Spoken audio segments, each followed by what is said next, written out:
जाने दो। हाँ, अब दूसरा वाक्य बयान करता है कि एक वाक्य उन्हीं मामू साहब का और याद आया। क्या लिखता है?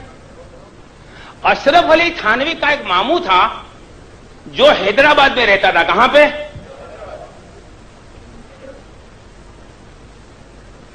तो अशरफ अली थानवी अपने उस हैदराबादी मामू का एक वाकया बयान करते हैं कि एक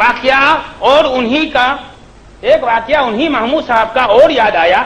हैदराबाद से अव्वल बार कानपुर तशरीफ लाए तो चूंकि जहे बुने बहुत थे, उनकी बातों से लोग बहुत मुतासिर हुए। यानी कि जब हैदराबाद से पहली मर्तबा मेरा मामू कानपुर आया तो एकदम जलाल में था। क्या था? और उनकी बातें सुनकर लोग बहुत मुतासिर हुए। अब्दुल रहमान खान साहब, मालिक मतबा निजामी भी उनको मिलने के लिए आए।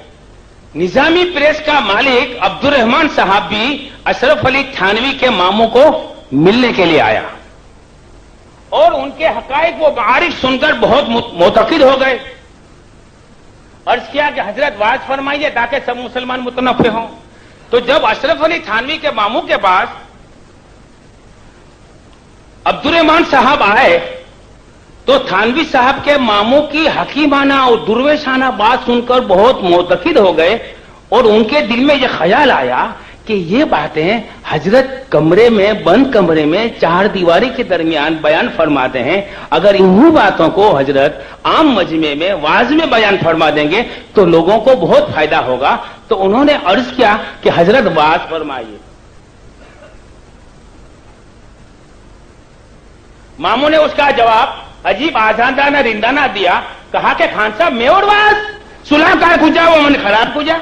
तो उन्होंने तवाज़ो की बिना पर कहा कि कहां सुधारने वाला और कहां बिगाड़ने वाला, मैं कहां से वाज करूंगा।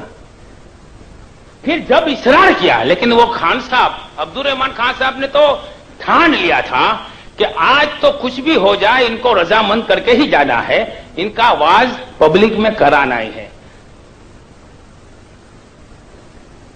तो कहा कि हाँ, एक तरह से कह सकता हूं, उसका इंतजाम कर दो। अब मैं आपको माफ करना, थोड़ी हट के बात करता हूं। अब समझ लो कि बंबई में कोई मुकर्रिर आ गया और हमारे नसीर भाई को उनकी तकरीर पसंद आ गई।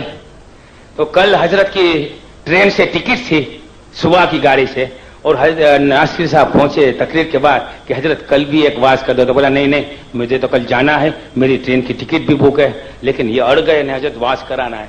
तो कहे कि नहीं, हाँ आप इंतजाम कर दो तो मैं रुक सकता हूं। तो इंतजाम क्या होगा कि बजाय ट्रेन के प्लेन से चले जाएंगे।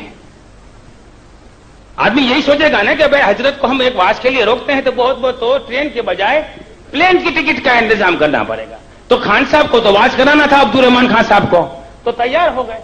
अब्दुल रहमान खान साहब बेचारे मतीन बुजुर्ग थे, समझे कि ऐसा तरीका क्या होगा कि जिसका इंतजाम न हो सके। तो उन्होंने थानवी के मामू को कहा कि हजरत हाँ ठीक है, जो आप कहते हैं वो शर्त कबूल है, लेकिन कहिए तो सही वो शर्त क्या है। अब सुनो, देखो अब खास सुनना। बहुत इख्तियार के साथ पूछा कि हजरत वो तरीका खास क्या है।